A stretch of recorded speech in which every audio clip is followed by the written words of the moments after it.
you coming over here from my last video where I did the 1792 straight rye versus the E.H. Taylor straight rye. I appreciate you guys jumping over here. Today, we are going to be doing Weller 12 year, 90 proof, 45%.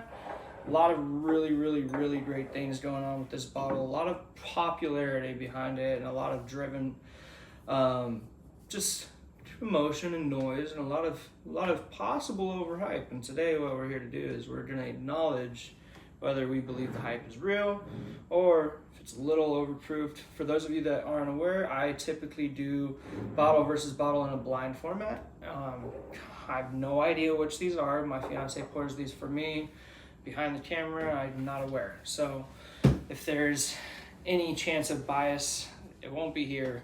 If anything, what I tend to do is I tend to think I know which one it is and be totally wrong. So, time to find out what we've got going on here. I'm gonna start on my right. I also do a breakdown of 3 different things. I tend to use a nose, palate, finish combination, but I do also factor in proof and price. For example, if a bottle tastes way above its proof and it doesn't just kind of formulate well in my own head, that's going to lose it points. If a bottle is 130 proof and it tastes like a 95 proofer, that's kind of what we're looking for, right? I love the high proof stuff, but I want to get complex flavors. I want to get big noses, I want to get lasting finishes, and I want it to be digestible for the majority. I want you to all to be able to appreciate. So that's how I factor a 1 to 10 system, and that's kind of all I've got for you. Let's jump into this. Really excited. I've been looking forward to this one. I actually just picked up both of these bottles today from Deb's Liquors in Austin off of Research Boulevard. Met the owner, talked with him for a minute. He's an amazing dude, great guy.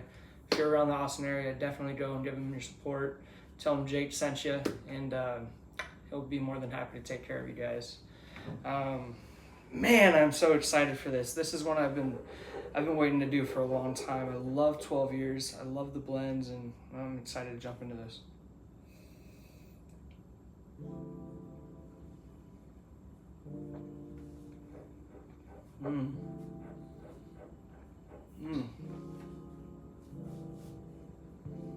A lot of oak on that. God, that is smooth though. It's very smooth. Definitely getting a big oaky vibe off of that though. A little brown sugar actually too.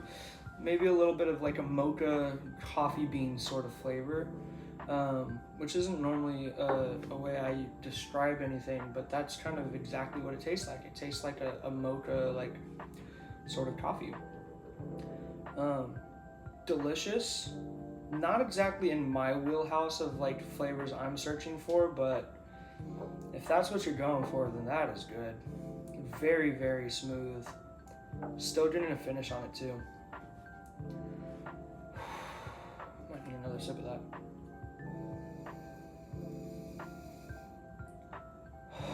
That smells so good. Like, I just want to just breathe as much of that in as possible. That is delicious. Let's jump over here and see what we've got. Ooh, a little sweeter. Definitely a little sweeter. Oh, that smells amazing. Wow.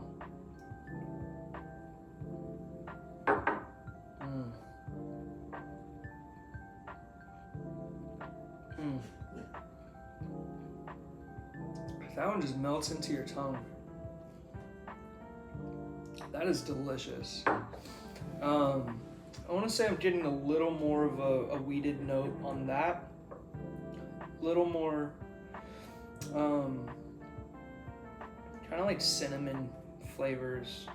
Not much oak influence at all, which is surprising for a 12 year. That feels like I should be getting a pretty heavy oak influence. Could be that they age them in new barrels versus used or reused barrels. I'm not sure. There's a lot of factors, but not as much oak influence for sure. Still very deep though. Short finish. That's gonna mark against it a little bit. We are in the lower proof ranges. We are over here on a 90 versus, I believe this 12 year is 96.6 proof. So under 100 proof. Long finishes isn't something we expect, but we do invite it in not getting one off of this. However, the flavor is outstanding. Neither were harsh on the palate, neither tasted strong. Like I've mentioned, I do like the higher proof stuff, but I think these are both very solid. I'm gonna go back over here. I think this one's got it won by a pretty good margin. However, never know. God, the nose on this is phenomenal. That is so good.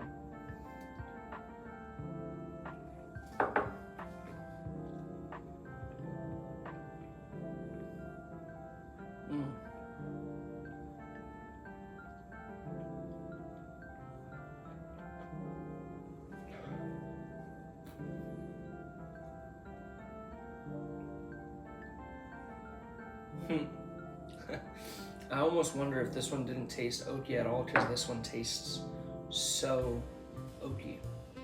This is like licking the barrel, which I don't mind, by the way. Kind of like that. I'm really digging that. I'm gonna have to go with an 8 over here. In a way, that oat is almost overpowering every other flavor, so I'm not really. Don't mind the intruder, guys. This is Apollo. Apollo likes to get in the way every time he has an opportunity to. If you have a computer, you know. Yeah, we had a photo bomb. My fiance came and rescued me. I think there's a lot of good stuff going on here. I think there's too much oak influence, and I think it overpowers everything else going on. I don't mind it. I just find it hard to put it over an 8. The nose is amazing. The finish is much better than this one. This one does finish very well, especially at 90 to 100 proof. Very, very, very happy about that. This is something you can pour by a campfire and talk about war stories with your grandpa. Like, this is just like, this is where you want to be if you're just outside on a summer night. Like that is very good. 8.0 over here, very happy. Over here though, man, I don't know. I really enjoyed this one the first time. Let's see.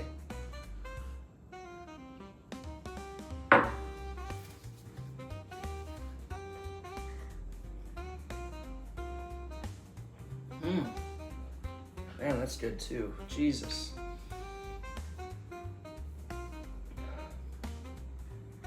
I got a little more oak on that one.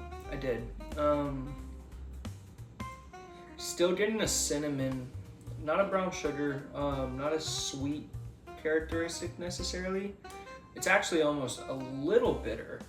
But I'm picking up a lot of good stuff. I'm getting a little bit of a wheated note. I think I mentioned that earlier. Still picking that wheated up.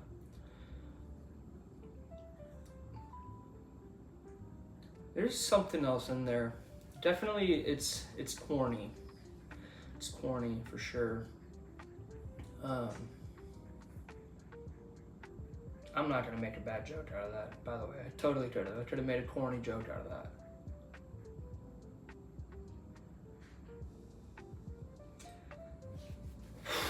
That's pretty good. God, the finish is so just like quick to leave though. Like, it's almost there and then it's not. It's like a really bad girlfriend. I like it though. I mean, no! Trin! My flash turned off. I think my phone's gonna die, but whatever, I'll try to finish it. Come reveal. All right guys, phone's at like 1% for sure. Trin's gonna come do the reveal, and I'm gonna have to let you go just like a bad girlfriend. I did the moonshine glass in the Weller 12. Where like this? Yeah. Oh shoot. Okay. All right. I thought this one, I did rate it an 8.2 in my head. I don't know if I said it out loud. I liked this one a lot. I did think that the flavor was there. I unfortunately think that it was very quick to leave. So that's why I didn't rate it higher. I would have liked to have had a little longer of a finish. But I think the oak came in a little bit more on the end, possibly once it opened up a little more. This one was an oak bomb. Like this one was just like, I actually described it as overpowered. I thought it was too much oak. Little disappointed about that. Can't complain much. Very happy with both bourbons. Both are rated at an 8. And for those of you that don't know, anything above a 7.5 to me is something that I would buy almost at any given time. So very happy with both. But we do have a winner over here. However, I mean, we're looking at a little different prices than the E.H. Taylor Straight Rye versus the Straight Rye before. That one was only $40. This one was $80. So $80 over here.